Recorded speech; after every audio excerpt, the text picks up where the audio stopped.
ఖమ్మం జిల్లా వైరా నియోజకవర్గంలో కాంగ్రెస్ శ్రేణులు సంబరాలు జరుపుకున్నారు.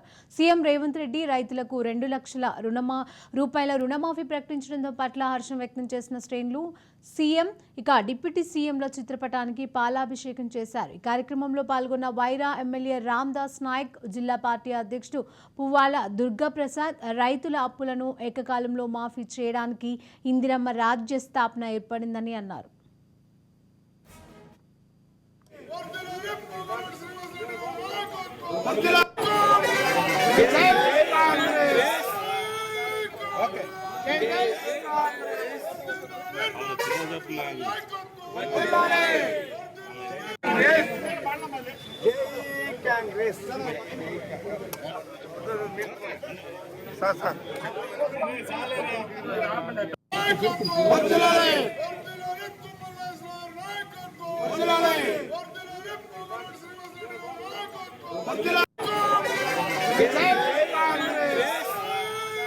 Okay.